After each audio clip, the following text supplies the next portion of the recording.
Be the Talk, episode 182, featuring Sonya Looney.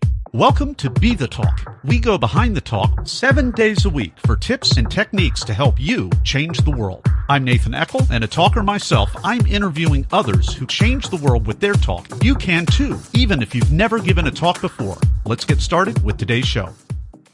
We are live with Sonya Looney. Sonya, are you ready to talk? I'm always ready to talk. Sonya Looney is a world champion endurance mountain biker and entrepreneur who has taken on the hardest feats around the globe. Sonya has a podcast called The Sonya Looney Show, and it's about how to live a high-performance life. She has founded her apparel company, Moxy Grit. Sonya Looney, welcome to the talk. Happy to be here. Thanks for having me. There are all kinds of different branded talks out there, even TEDx talks, which yours was.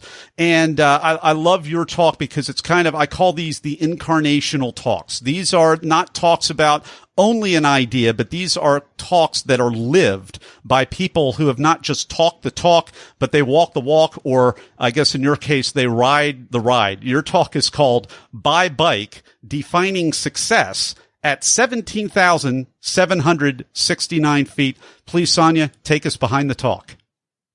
Yeah, so this talk was awesome. It was a great opportunity to do a TED Talk, but I wanted to be the first woman to ever finish this 10-day mountain bike stage race. It's the highest mountain bike race in the world. Like you said, you go up to 17,769 feet.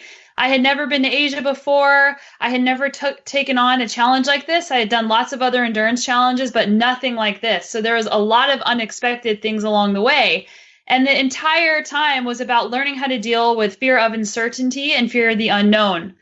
And a lot of crazy things happened along the way. I made it up to day 9 of the race, which was really difficult. It was like 3 to 5 hours a day, hiking your bike, riding, sleeping in really challenging conditions, having very little amenities or creature comforts. And when I got to the top of this mountain pass, I thought that I had made it because I only had a downhill and 1 day to go. So then after that, the unthinkable happened. I had something out of my control happen. My hydraulic disc brake started leaking oil everywhere because who does product testing at almost 18,000 feet? Nobody. So I had to walk for about 4 hours just to get to the finish line when people were just riding their bike down, having fun.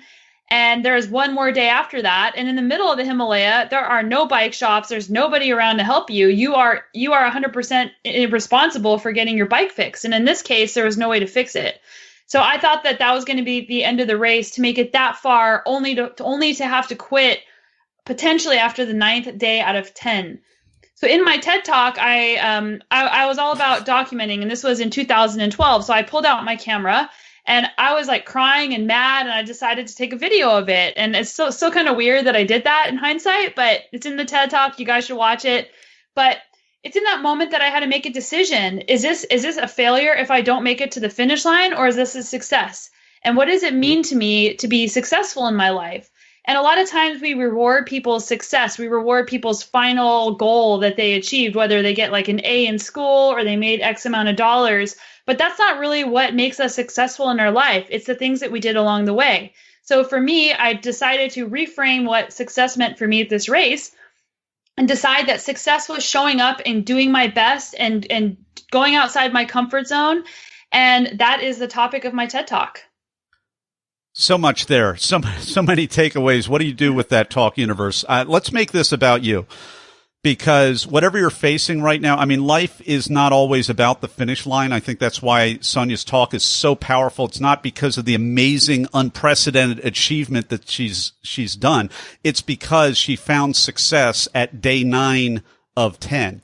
And whatever you're at day 9 of, that maybe you're going to have to abort, maybe because of safety reasons, maybe because of values, maybe because there's family members that need, whatever it is. I just think there are so many situations and so much of Talk Universe, Sonya, right now.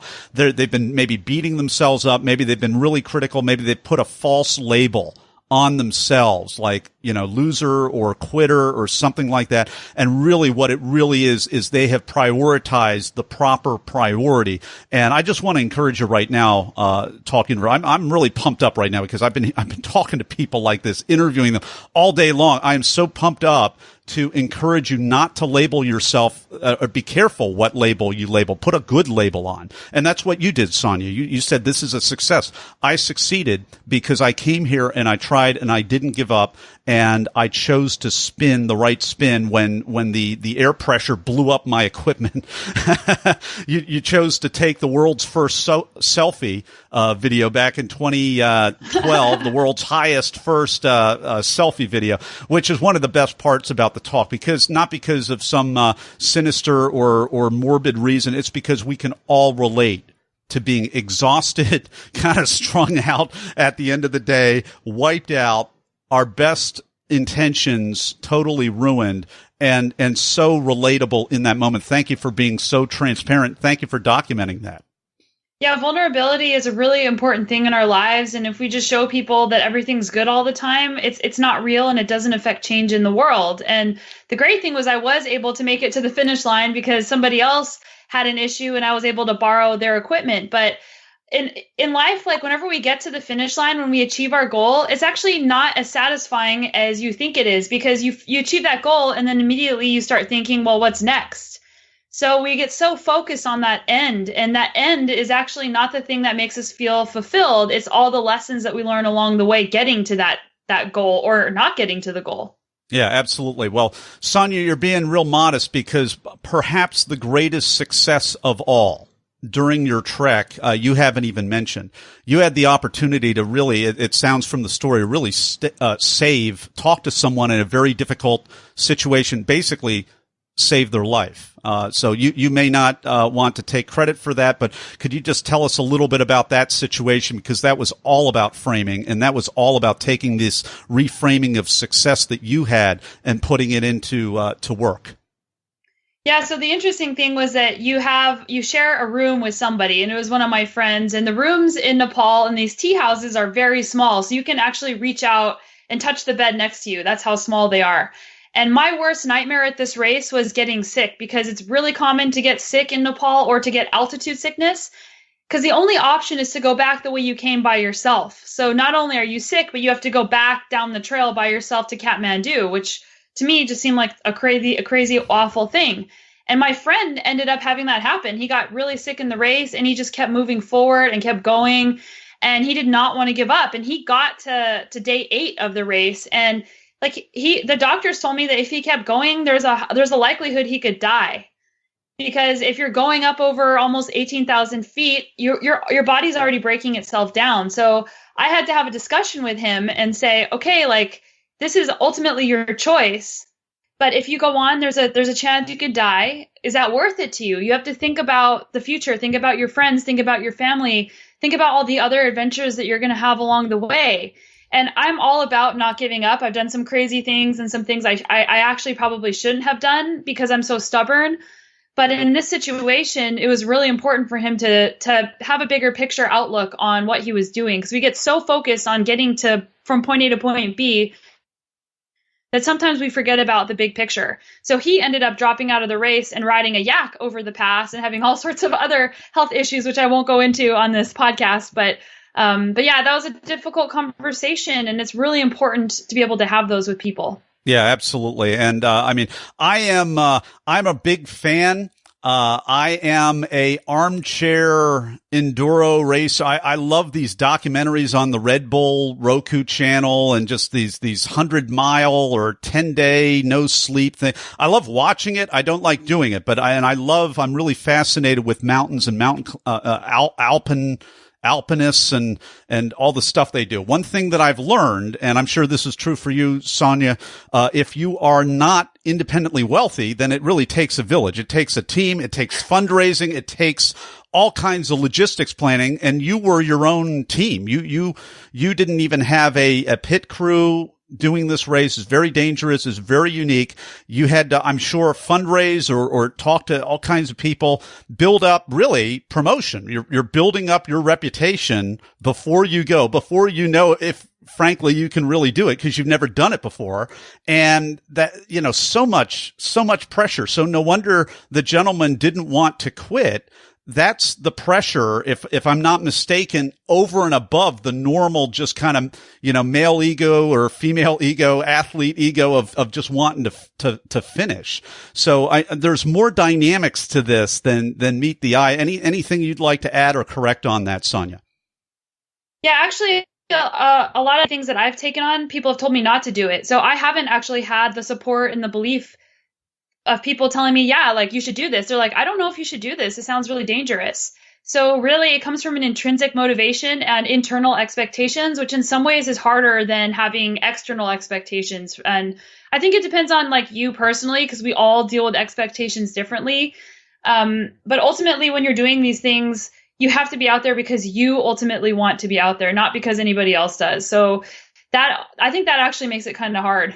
Yeah, well, no, very, very difficult. And, I mean, we all have our own story, and all I know is it takes, I mean, we just see the tip of the iceberg. When we see, a Sonya Looney, crossing the finish line, when we see the TEDx talk, we see the footage from that. That's great, but that's just a tiny little bit of all the preparation that just logistically it takes to get up there, figure out how you're going to be safe, figure out that you're not going to be safe, do it anyway, make it as safe as possible, even though you're not safe. You can watch the rest on her talk. I don't want to take up the valuable time that way. But before we pivot over to you Talk Universe, Sonya, any final word on that you'd like to say to wrap this piece up?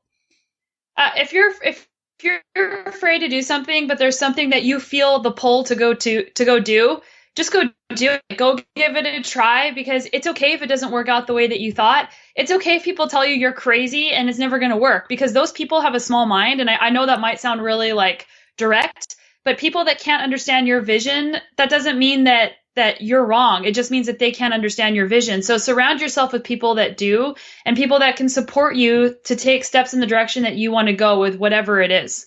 Talk Universe, that is a world champion mindset that you just heard. And it's powerful not to be overly modest and pretend to be hanging out with other people that don't share your values. World champions, they're the best. They're going to hang out with other people that are the best. They're going to be as tactful as they possibly can about it, and they're not going to apologize for being the best. So thank you, Sonya. And in a moment, we're going to be right back with Sonya Looney in the Blitz Round. People ask, how could I start a 7-day-a-week podcast?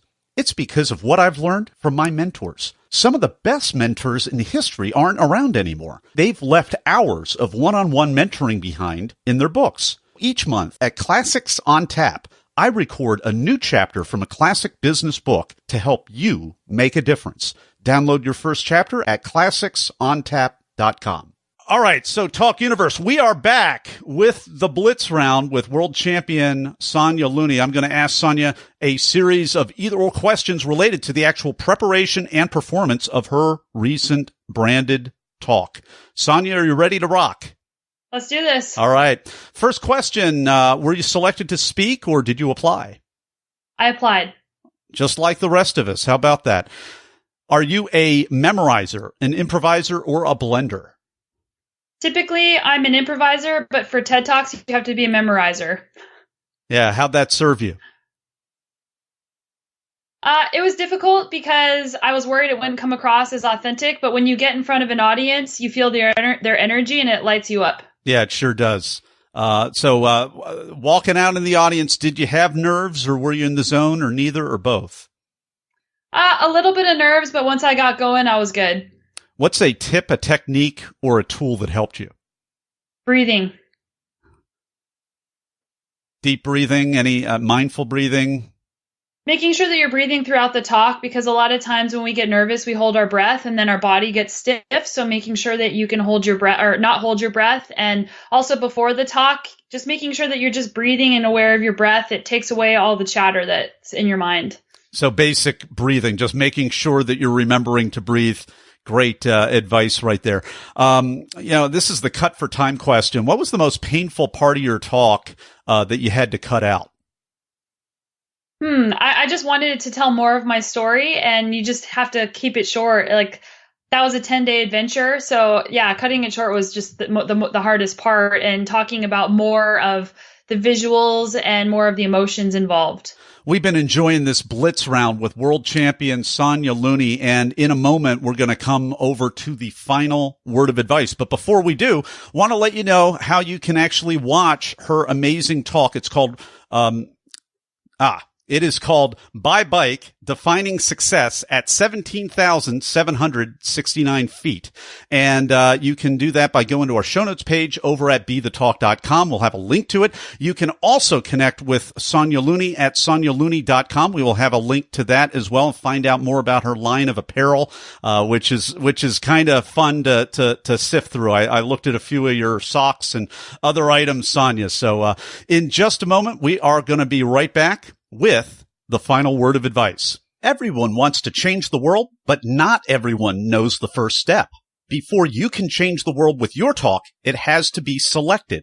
So grab the templates, timelines, and tools that I use to get my talk selected at BeTheTalk.com. And we're back with Sonya Looney. It is time for the final word of advice for Talk Universe. Keep moving forward. Great advice. Sonya Looney, thank you so much for coming on the talk today, sharing your wisdom with Talk Universe. Thanks for having me. Thanks for listening to Be The Talk. For tips and resources to help you change the world, go to BeTheTalk.com. See you tomorrow.